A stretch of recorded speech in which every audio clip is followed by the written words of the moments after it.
We provide you the platform to turn your dreams into reality. Give wings to your aspirations with KR Mangalam University. Pahalgam में आतंकी हमले के बाद भारत पाकिस्तान को हर तरफ से तमाचा मारने की रणनीति पर चल रहा है। सरकार ने तीनों सेनाओं को खुली छूट दे रखी है। दूसरी तरफ वह उसकी कूटनीतिक घेराबंदी भी कर रहा है। वह इस बार पाकिस्तान को ऐसा सबक सिखाने की रणनीति पर चल रहा है जिससे कि वह भविष्य में फिर कभी कोई आतंकवादी घटना को अंजाम देने से पहले 1000 बार सोचे।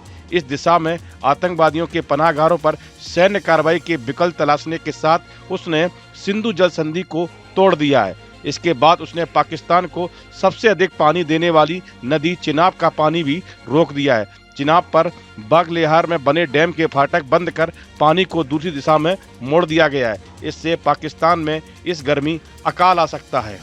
इस वाटर अटैक के बाद भारत ने इसी सिंधु जल संधि को लेकर और बड़ा कदम उठाया है। उसने सिंधु जल संधि की नदी पर बन रहे किशनगंगा रतले जल विद्युत परियोजना से जुड़े विवाद पर वर्ल्ड बैंक में चल रही सुनवाई सस्पेंड करने को कहा है। अब भारत जल्द ही इसको लेकर एक अनुरोध पत्र विशेषज्ञ को भेजेगा। इसकी जानकारी वर्ल्ड बैंक को भी दी जाएगी। भारत ने कहा कि उसने खुद ही सिंधु जल संधि से अलग कर लिया है। ऐसे में अब विवाद से जुड़ी तटस्थ विशेषज्ञ की विवाद समाधान प्रक्रिया को भी अब रोक दिया जाए। इस पर सुनवाई का कोई अर्थ ही नहीं रह गया है। यह विवाद किशनगंगा रतले जल विद्युत परियोजना को लेकर है। भारत इस परियोजना पर काम कर रहा है। पाकिस्तान ने इसकी शिकायत विश्व बैंक से की है। इसके बाद 2023 में विशेषज्ञ मिशेल लिनो की देखरेख में विवाद को सुलझाने की प्रक्रिया शुरू हुई। इसको लेकर भारत, पाकिस्तान और विशेषज्ञ एक तय कार्य योजना के तहत काम कर रहे हैं। लेकिन भारत पहलगाम में आतंकवादी हमले के बाद इस प्रक्रिया को रोकना चाहता है।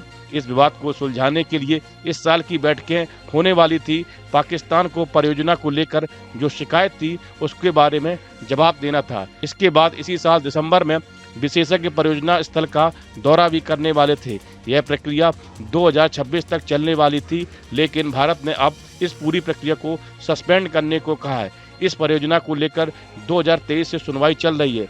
दोनों देशों ने अब तक काफी डेटा और दस्तावेज शेयर किए हैं। बीते साल जून में भी परियोजना स्थल का निरीक्षण किया गया था। पाकिस्तान की जल आधारित अर्थव्यवस्था का मुख्य आधार सिंधु नदी सिस्टम है। इसकी मदद से पाकिस्तान 93% पश्चिमी नदियों के पानी का इस्तेमाल करता है।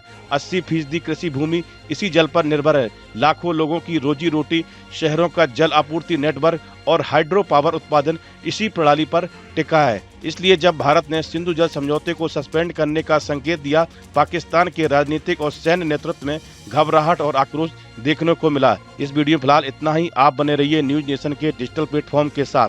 न्यूज नेशन अब व्हाट्सएप पर खबरों के ताजा अपडेट के लिए न्यूज नेशन के इस QR कोड को स्कैन करें।